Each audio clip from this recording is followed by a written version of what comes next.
Hi, I'm Vanessa and I'm making meatloaf with Spicily's meatloaf seasoning blend. This seasoning blend has onion, pepper, mustard, and garlic in it. Spicily spices are 100% organic, they're vegan, gluten-free, kosher, preservative-free, and you can find all of the Spicily products online at spicily.com or at your local market.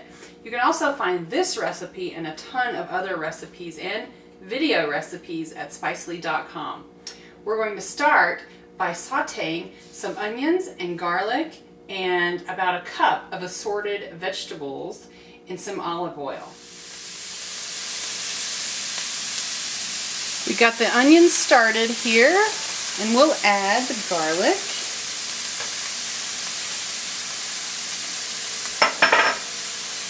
And our vegetables.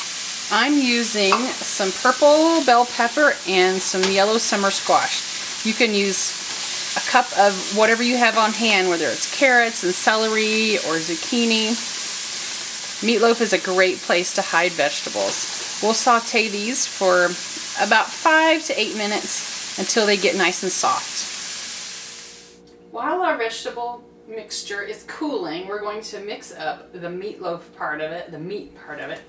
And I have a meatloaf mix here of a pound of ground beef, a half a pound of ground pork, and a half a pound of ground chicken. Now you can use veal instead of chicken if you like. So to that we'll add 2 eggs.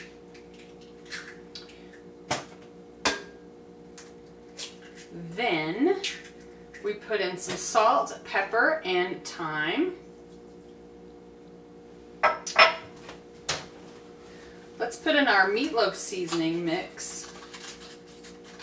We'll use about a tablespoon of this.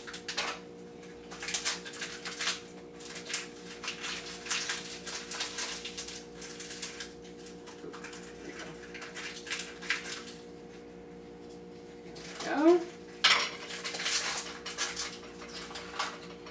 Then I want to use, what do I want to do? Okay.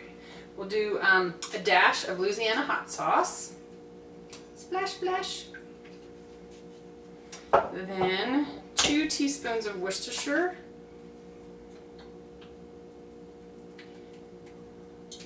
There we go. And I have some quick oats. Now, if you want to make this gluten-free, then use gluten-free oats, or you can substitute rice crackers or gluten-free breadcrumbs as well. Put that in, and then a half a cup of whole milk or plain yogurt. Now,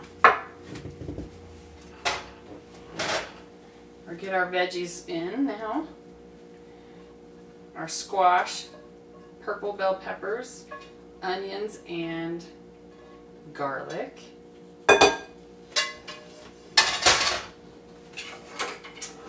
And then about a 1/3 cup of parsley. So now is when you get in here with your hands. So here goes. Okay.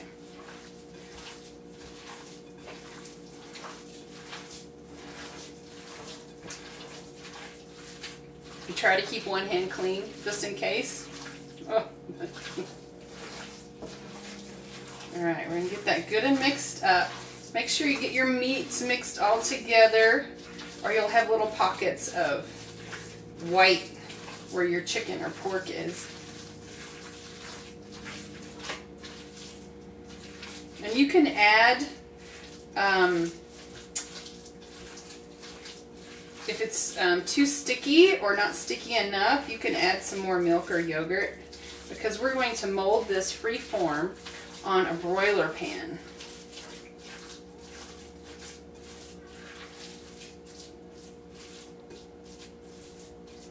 Okay, looks good. Probably use that.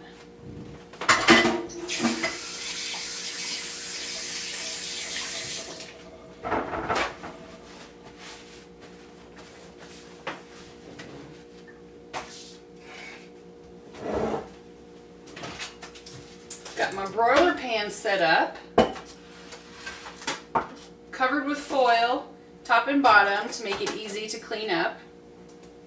And we'll turn this out onto the pan. Oh, look, there's a part I didn't mix up. Just do a little top mixing. Okay. So we're going to make this into like a 9 by 5 or so, 9 by 5 inch loaf.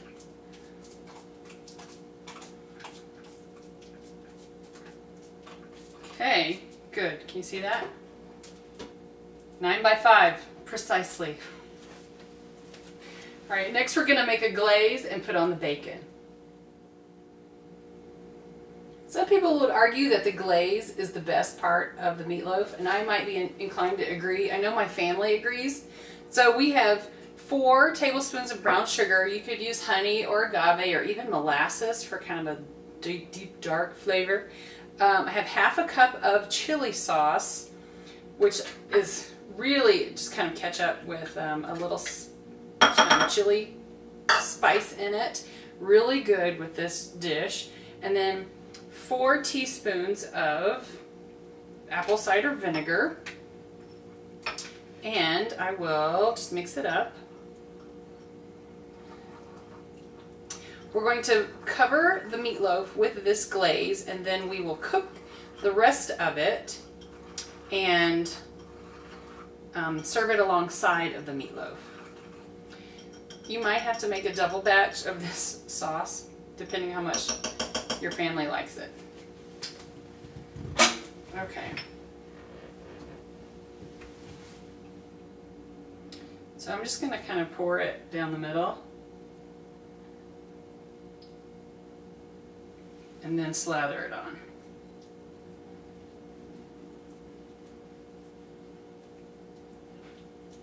Just avoiding the double dipping. I know when you cook it, I mean, that kind of you know, will kill any of the meat germs that you get in it, but just to be extra careful. All right. And also, I like to just microwave this, so I'll microwave it till it's boiling. And hopefully that kills any meat bacteria. It has so far. So, lovely glazed meatloaf. Now we get our bacon, and we'll just tuck it under on the sides.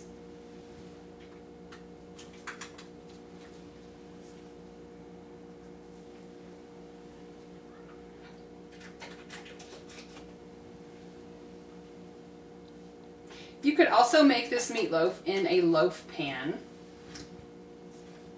I kind of like the preform.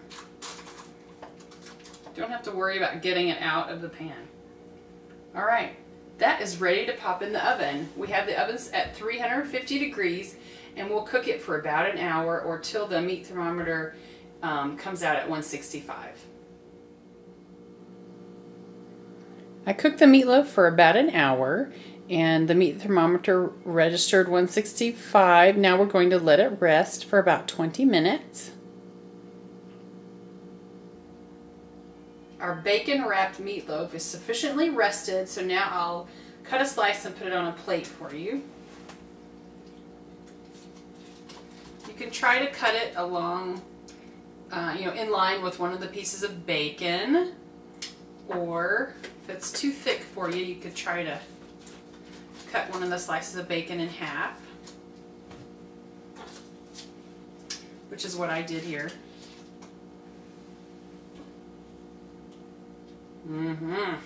Okay. And you can drizzle some of the glaze on top.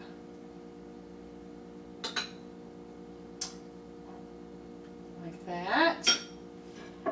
Here is our bacon wrapped meatloaf using the Spicily meatloaf seasoning blend. You can find this recipe and a whole lot more at spicily.com, where you can also order all the spices. So until next time, Happy eating!